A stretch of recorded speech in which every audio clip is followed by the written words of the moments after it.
Hi everyone, I'm here with Hando Sinisalu, who's visiting us from his country of Estonia.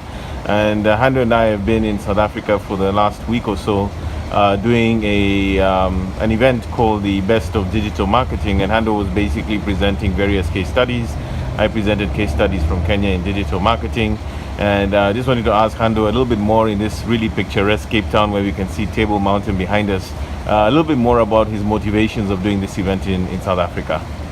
Yeah, well, the Best of the Digital is the event where we collect the case studies from all over the world, and they are mostly award-winning works from different agencies.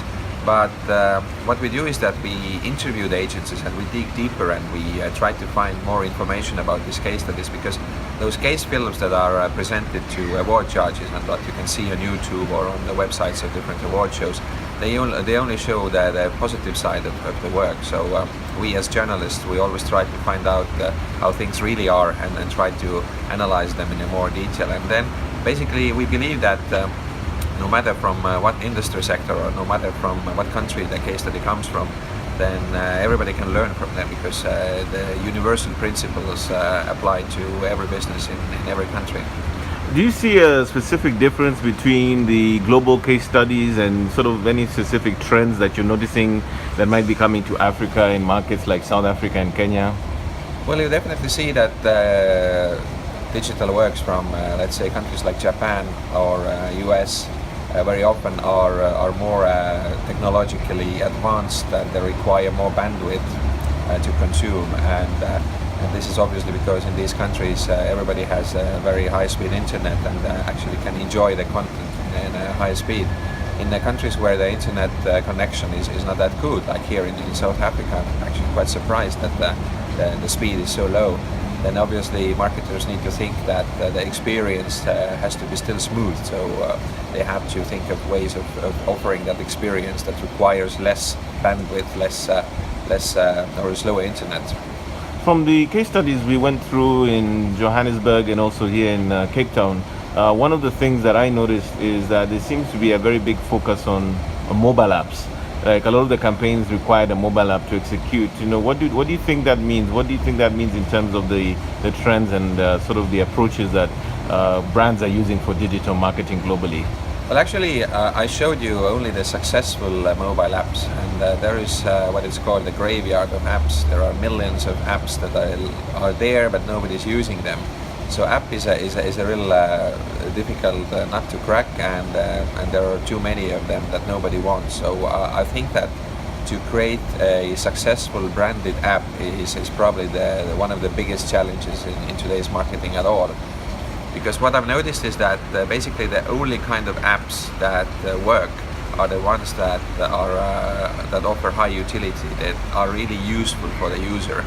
All the ones that are just purely gimmick or purely for fun or just one-off purpose, they don't work. So you need to create an app that the users would need to use regularly, such as a navigation app, such as alarm, such as weather or cooking or whatever app that users would need to use on a regular basis. If it's just one-off event, one-off game or something, then there's no point of creating it, I think. And if you look at your crystal ball and you're saying maybe in sort of 2, 3, 5 years time, from a digital marketing perspective, where do you think things are going?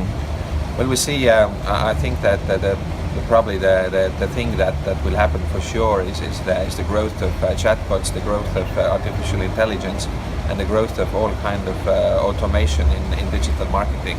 What we already see is that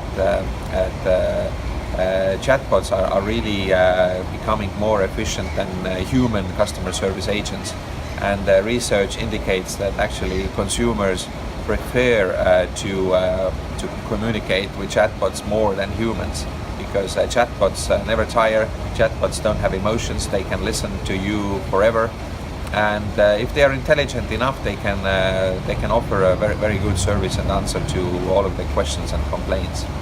The other thing I think which will definitely grow is all kind of automation in media planning. This is already happening with programmatic, but also automation in creative, because you see that humans still you know, if you look at the creative examples, then very often the experiments I've encountered show that the creative solution, especially if you create multiple creatives for one campaign and test them, then even the best creatives choose the work that they think are the best, and maybe it is the most creative and interesting.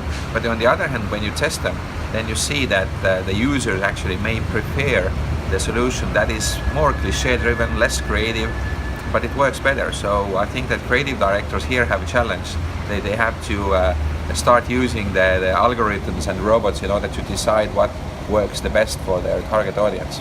So increasingly you think we're going towards more of a data-driven, machine learning, AI is going to now start informing creative itself, because the data, I think you're saying, is showing that it's not just about opinion or sentiment about what is beautiful or not, but rather the software now will actually be helping us pick out the stuff that actually works, right? Yeah, absolutely. But I think the ideal way would be to have a combination of both, because software can decide what works the best, but software still, at the moment, at this point of time, is not able to create innovations. So all kind of things that nobody has ever thought before, or innovative things, the inventions, these are still the areas where you need a human brain. Great. So Hando, thank you very much for being on Kemibaro.com. We're eagerly looking forward to more events like this in South Africa, possibly in Kenya, maybe even in Nigeria, because I really do feel that the case studies were highly insightful and possibly point to the direction where digital marketing campaigns in Africa and the rest of the world really are going. Thank you very much.